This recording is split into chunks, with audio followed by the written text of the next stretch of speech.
Fabulous meal we had tonight, wasn't it? I think I'll come back here tomorrow. I'll go first to church service in the morning and hear Dennis preach. That'll be great. Anyway, we have a great country. There's no place like it. I was born in the state of Illinois about 50 years ago now. Some of you know my story. My parents, they served as missionaries in South America. Then Dad pastored in Norway. So when I finished high school in Norway and came back to Minnesota, I was 20. By then I spoke with the Minnesota accent.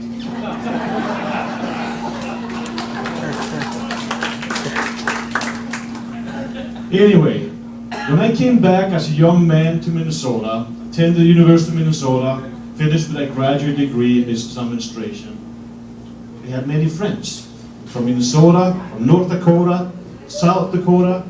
They had something I had never seen before in young people. I call it fire, I call it steel, and I call it love. What do I mean? They had fire in their eyes. These kids, raised in normal backgrounds, they thought they could do anything. They had a vision about life. I came from a creator, and they knew that each one of them was made in the image of God with talents that was very unique to each individual. Then they had a steel of will that drove them to achieve, to be producers. And they had love in their heart for freedom. As a young man coming back to America, it changed me. I was born American, but that made me twice American. I lived the American dream for 30 years now. My wife Nancy is with me. Raise your hand, Nancy. And our youngest son, Stefan, is with us as well. He's driving today. So we raised a family of 3 boys, and I lived free enterprise. I started in the accounting world in Minneapolis, then I joined Phillips Petroleum Company as an economist, and I ran the economic valuation of large capital projects, ranging from a few millions to 500 million. Years later, it was between Oklahoma and Minnesota. And my wife, she won the battle. And we settled in Wilmer, Minnesota, where she was raised. And we have lived a tremendous life in free enterprise. I started in the turkey industry. That's big business in Minnesota. Turkeys in Minnesota is the #1 in the nation. And I started with a company, Wilmer Poultry Company, and we basically, in a few years, when I led that company, we quadrupled in size. So I took a team of very dedicated farmers working for the company, and we tripled the production of turkey eggs in Minnesota. And we began to export to other states. And we truck our products produced in Minnesota all over North America today.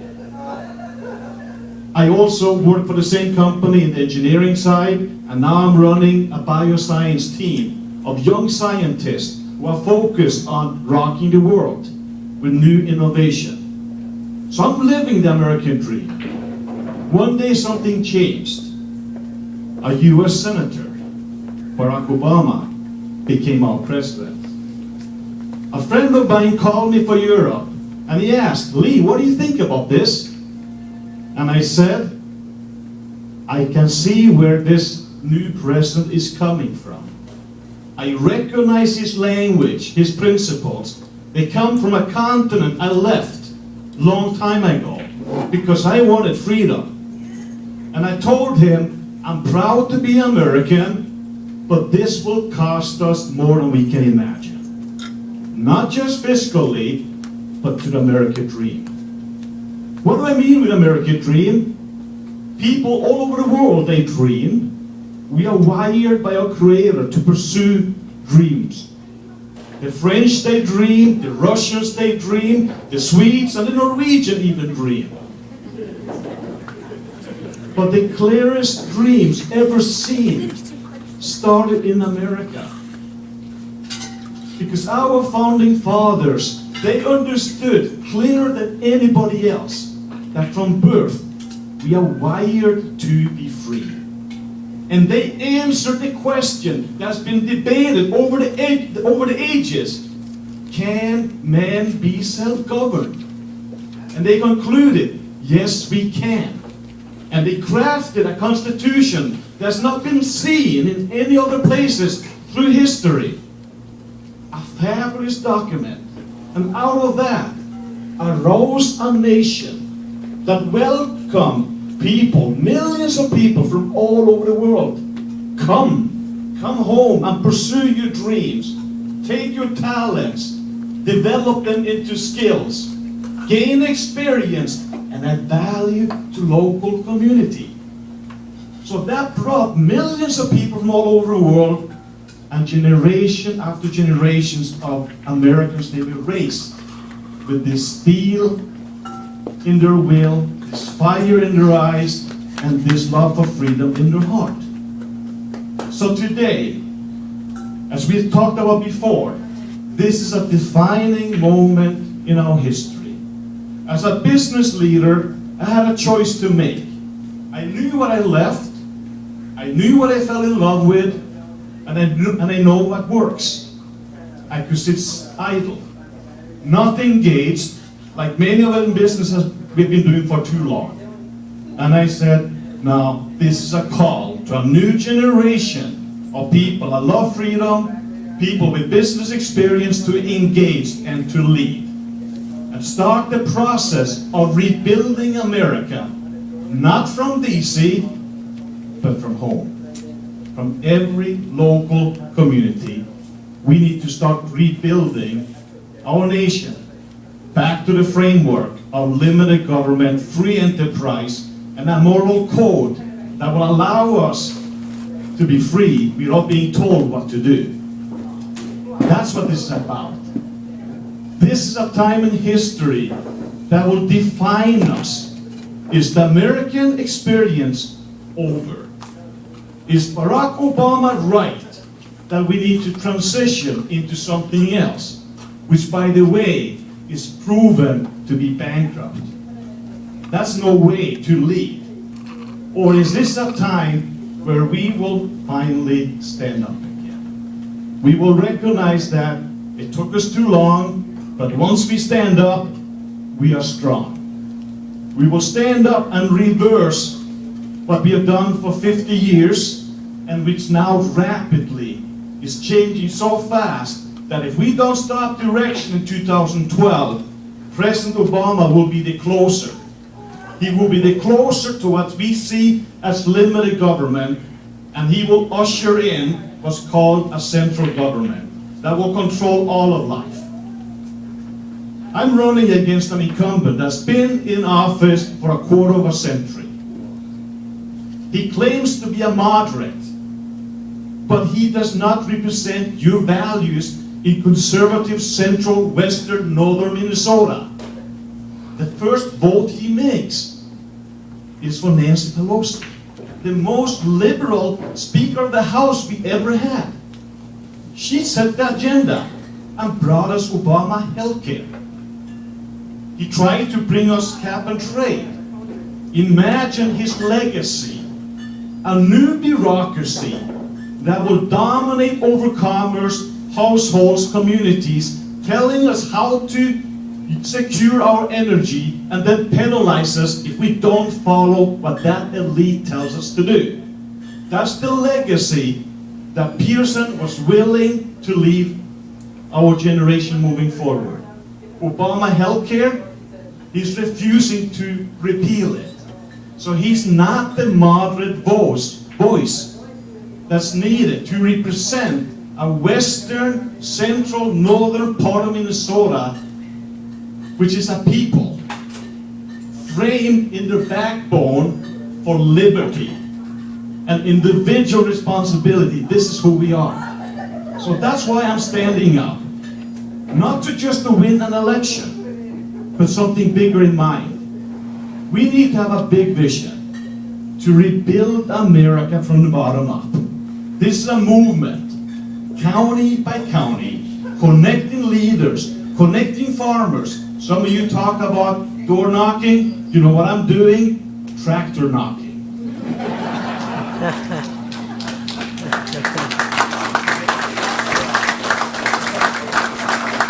I spent a day in the field a few weeks ago in Grant County, Ottawa County, from morning to evening, and we drove from farm to farm. We saw someone working the field. We stopped. I walked up, introduced myself, took 5 minutes. In one day, we met 35 farmers, producers, working the field. When it was over, I looked at my fellow friend, Paul Osnes, which some of you know, and I told Paul, recognize that this time, not one of them asked, Lee, what will you do for me? Instead, what they asked, Lee, how can I help you? Defeat Barack Obama and Colin Peterson.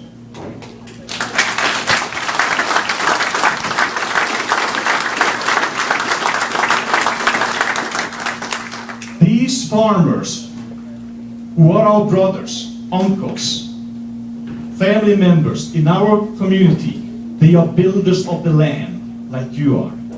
They are recognizing that this is a time that they are called to stand up for who they truly are. And they're answering the question themselves, what good does it do us to keep our farms if we lose our country? So they are standing up one by one. And I'm raising an army of farmers and business leaders that will connect with you as the activists that I call the Alliance. And this is about a movement to restore, to rebuild America. Let's humble ourselves in front of an Almighty God that gave our founding fathers a vision about life that's never been seen before. Let's not focus on criticizing the past, but let's focus on the future. Let's lift up this idea of Americanism. Your talents is unique. Every one of you have something to offer that no one else can do. Every one of you can make a choice to develop skills. And I'm speaking to the youth. Don't buy the lie that you don't have it in you. You have everything you got. You have to apply it. As you do, you will grow. If you have a handicap in life, your handicap can be a blessing. Because as you overcome your handicap, that becomes a light for others to see that here's a young man, a young lady that decided to overcome the handicap and then bless the rest of the community through those actions. That's the American idea that we are fighting for. We can talk about policies. Yes, I'm for pro-life. I'm pro-traditional marriage. I'm pro-reducing the tax rates to increase tax revenue. That makes sense. Set free enterprise free to produce. Today we are stifling it. All those things I am for because they are conservative, solid principles. But the main thing is this. What is America? Is Obama right? No, he is wrong. We need to reject that transformational agenda. Reach back to those principles that our founding fathers gave us that will be true for every generation that dares to trust that they will be true for your generation too. So we will take those principles and reapply them today. And that's why the next couple months we'll be working full-time to lift up the America we know. And I ask that you join us in every local race, that you join to support bills on his race to take back a voice for Minnesota's in the Senate side and lift up those principles on a solid economic foundation.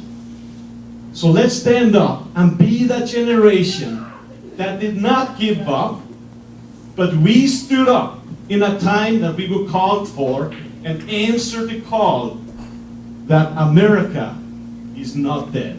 The best days are ahead of us because we got what? We got fire in our eyes, we got steel in our will, and we got love in our hearts for freedom. Thank you.